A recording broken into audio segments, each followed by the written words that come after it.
Good afternoon, everybody. It is Victoria in Agent Development. I hope you're all having a good Wednesday. Thanks for joining me since we rescheduled. This week's been kind of weird. Normally we do this on Mondays, and then we didn't do it yesterday, and so we're doing it today.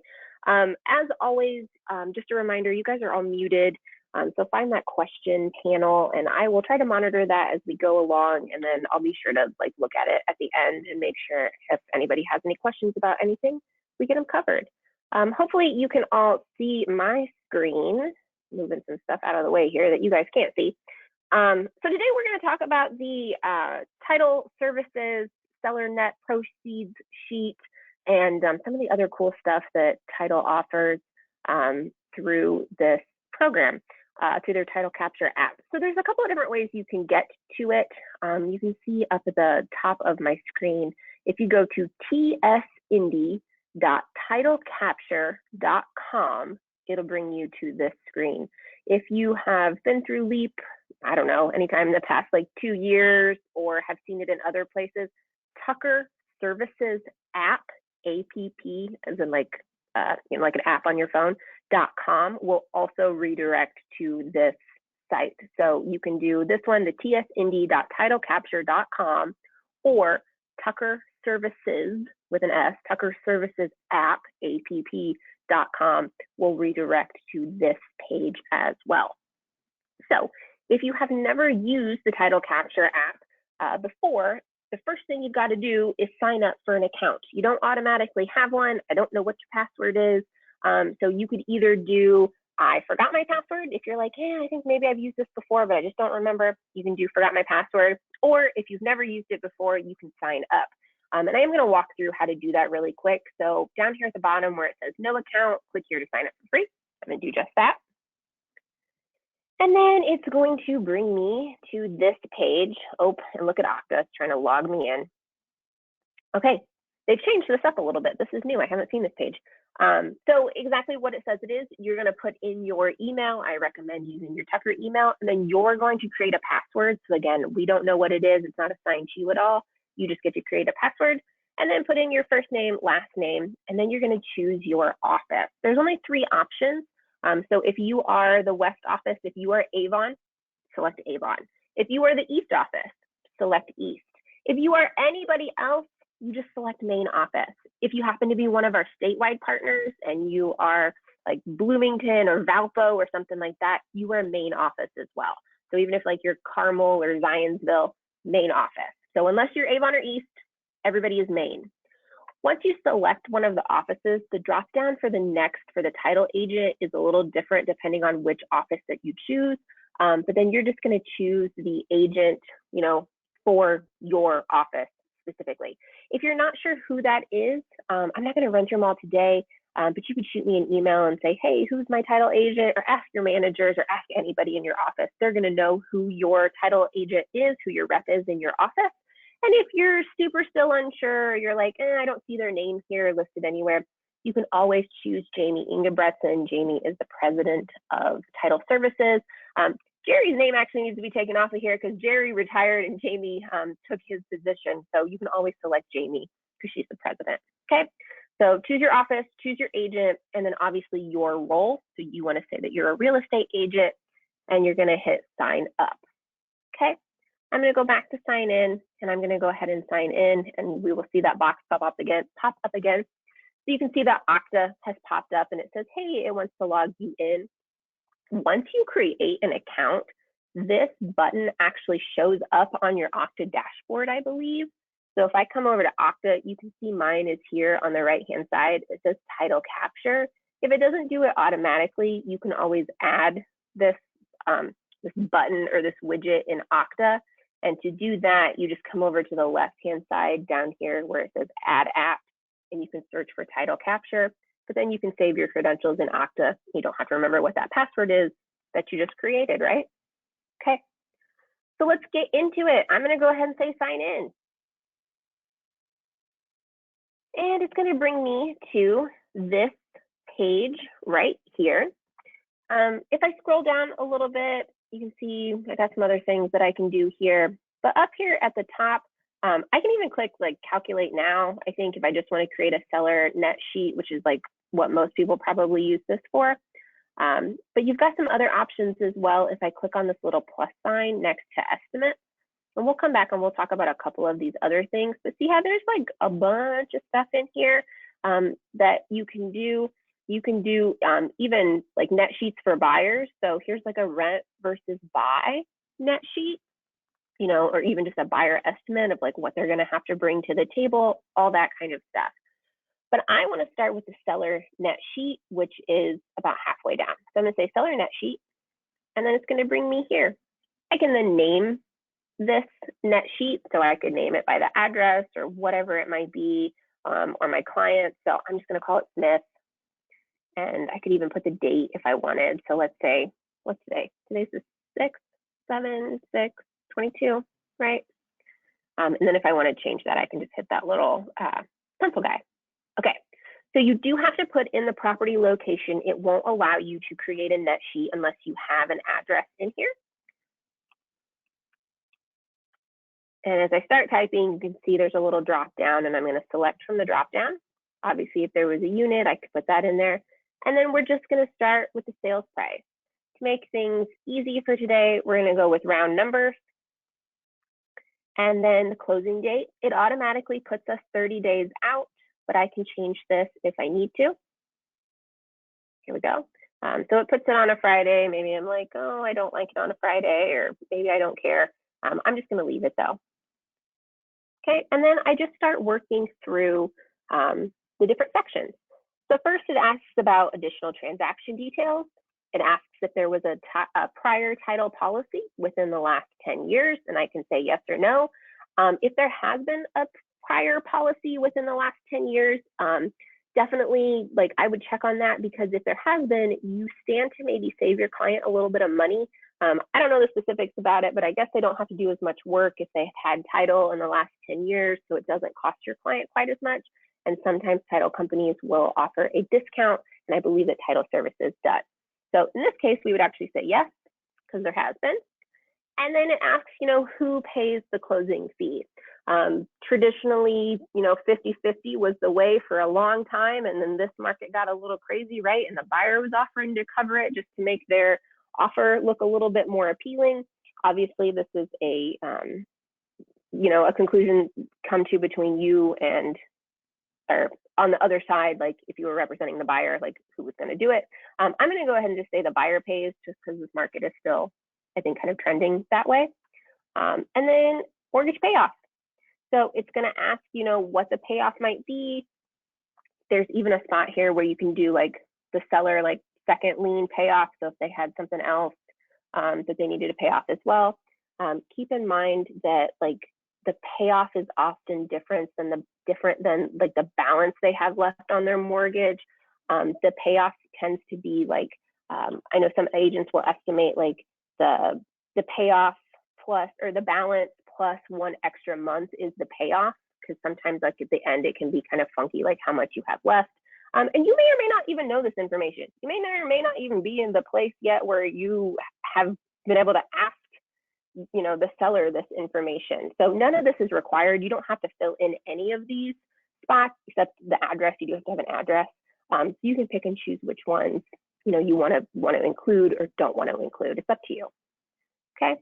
The next one down is commission. Obviously, it lets you do either a percentage or a dollar amount. I'm just going to do 3 and 3, make it even. And then here's that transaction fee / commission fee. For us, it is $225. That's what that is. It's that $225 fee, you know, that gets charged on every transaction. You would put this in here if you were passing that transaction fee on to your seller. It's up to you. It's a business decision if you eat it or if you pass it on to your client. I've even heard some agents who charge more than the $225, and then Tucker takes the $225 and then they get whatever's left over, I guess. Is this a thing? Are we doing this? Have you seen this anywhere? That's what I've heard. In this instance, if we were passing it on to the seller, we would go ahead and put the $225 in here. Okay. And then homeowners association dues. Again, at this point, you may or may not know this, and it's up to you. Or maybe you do a lot of business in a certain neighborhood and you just tend to know what these numbers are, or you were able to get them from the homeowner or from the association. This is my address that I put in. So we actually have an annual due of a whole $40. It's not required, but it helps us pay, or it helps us plow snow in the winter. So I'm going to say, yep, whole $40. And yes, I did pay them for this year. There's also this resale certificate and transfer fee spot. I know a lot of HOAs will have one of these, especially like if the dues are low, they try to recoup that money like somewhere else and have like a really high transfer fee. It's literally just to do paperwork, to change from one homeowner, put their, take their name off the old homeowner and put the new homeowner's name on their paperwork or whatever it might be. Again, you may or may not know these. I'm gonna leave them blank though. Okay, and then finally, property taxes. If we were, what I say, 300,000, so annual property taxes, 1% would be like $3,000, and then it even fills that in, which is really nice. And then it says, has the seller paid last year's taxes? Obviously, we pay in arrears, so this is July, so I have paid the first half, right? Cool. And then it kind of gives you a spot down here where you can add anything else that you think your seller, might incur any expense. You can actually do a credit as well, but obviously usually they want to know what it is that they have to pay for, right? So we can add any type of expense. So let's say repairs. Again, we are just sort of estimating. This is just to give them an idea. So we'll go ahead and estimate, $2,000 for repairs. Whether we use that or not, maybe we don't, and then they just get more money, right? And you look like, you save them a couple of bucks. We could add expenses, anything from like a survey to a home warranty, anything that you think that your seller might incur. I'm just going to add the repairs and leave it at that, and then I'm going to hit calculate. And then it spits out a really nice piece where it breaks all of those specific things down. So it breaks down all the title fees, everything associated, the payoff, the commission, taxes, HOA, any other expenses. And then if I scroll back up to the top, I've got a couple of things that I can do. I can edit this. So if I realize I made a mistake somewhere, I can go back in and I can edit and redo it. I can email it directly out of here if I wanted. I could download a PDF. I'm going to go ahead and click on that and show you what it looks like. Boom. Here it is. Maybe if it would like to load. Here it comes. So here is a PDF. So if I wanted to print this out, I could. The nice thing is it does leave a spot for the seller to sign it. And it has a little disclaimer down here that, this is provided for illustrative purposes only, making sure that your client understands that this is just an estimate. And this is not what you're guaranteeing that they're going to walk away with, right? But here's a nice PDF. You could then include this in, whatever paperwork that you have, or maybe even your presentation when you go and talk to somebody about listing their home, like, your listing presentation or whatever it might be. If you have come to one of the classes that Carrie and I have done recently, where we have discussed the new CRM product and the new Present product, we showed you a presentation that Carrie made where he actually uploaded this PDF right into his presentation, and you never even knew that it was a PDF. So if you were like, I'm not quite sure where he got that from, this was it. It might look familiar at this point of, he just, boom, created this PDF. It's already down, it's in my downloads, and then just, imported it into that presentation in Present. Okay, I'm going to hop back over here. This automatically saves this net sheet though, which is really nice. And I think it's here. I forget, they moved stuff around on me.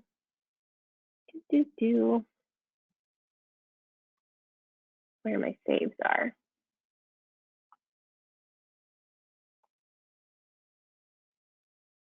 Here they are. So it's just under estimate. This little plus sign is kind of close to the word estimates, but if I just click on estimates, it shows me all of the ones that I have previously done. And like I said, it automatically saves them.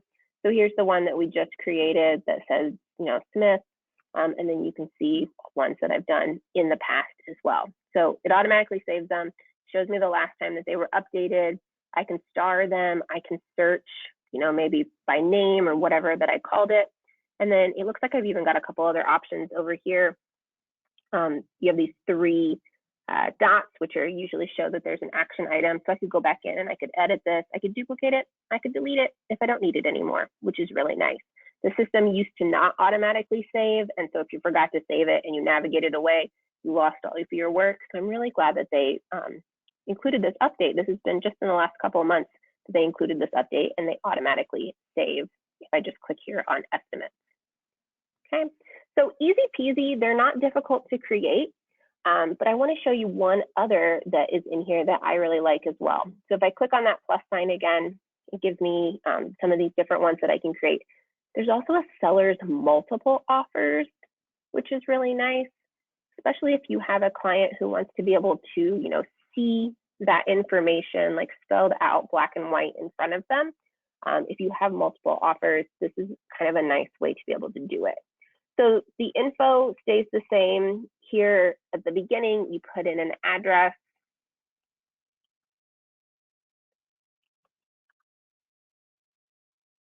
And then put in all of this info again. So I'll do that real quick. Mortgage payoff, put the numbers the same. Oops. Dues are the same. Property taxes. Okay, so that's all the same. And then you can add as many offers that you have. So you can put in the estimated close date for this offer. You can put in the buyer's name. So I'll just use Smith again. And then obviously whatever amount that they've offered. So let's say they offered $310. It allows you to choose the loan type, conventional, VA, FHA, or cash. We'll say conventional for this one. And then again, you can add any expense that maybe the buyers are asking for or anything like that, or just even, giving an estimate for possible repair costs. I'm gonna leave that one blank though. And then same thing, you can put in the commission of whatever it happens to be. And then I can just keep adding offers. So I can add another offer. And maybe these people want to close a week later.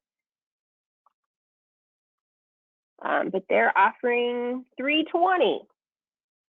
And it's cash. And we're still 3 and 3 with a transaction of $225. And then again, I could keep adding offers if I had more. But for this instance, we'll just go ahead and say calculate. And then it shows me right here, offer 1, Smith, it's conventional, closing on 8/5. We stand to walk away with, $187,000. Offer 2 is Johnson with their cash. They want to close a week later. Does that matter to me? Maybe, maybe not, because we stand to walk away with $196,000. Maybe that's the offer that I take. Anyway, you guys get the point. It's just an easy way to give like a very visual representation and organize when you might have multiple offers so that your sellers can sort of see them all on an even playing field.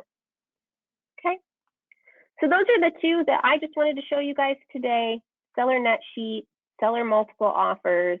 But there are some other great ones in here, like I mentioned, the rent versus buy, or a renter, or a buyer estimate. There's even here you can get quotes for title, loan estimates, closing disclosure quote, and those as well. So get in here, play around. Don't forget, it automatically saves them for you here in estimates. Here's that one I just created with the multiple offers. So easy peasy. It was a short one today. I don't see any questions that have popped up. I'll hang out here just for a second to see if you guys have any. And I don't see anything. Okay. Like I said, it was a short and easy one today. Seller net sheets, multiple offer net sheets. Get in here, use them. And then don't forget to add that widget to your Okta so that you don't have to remember your password for the Capture app. Okay, guys, have a great rest of your day. Thanks for joining me.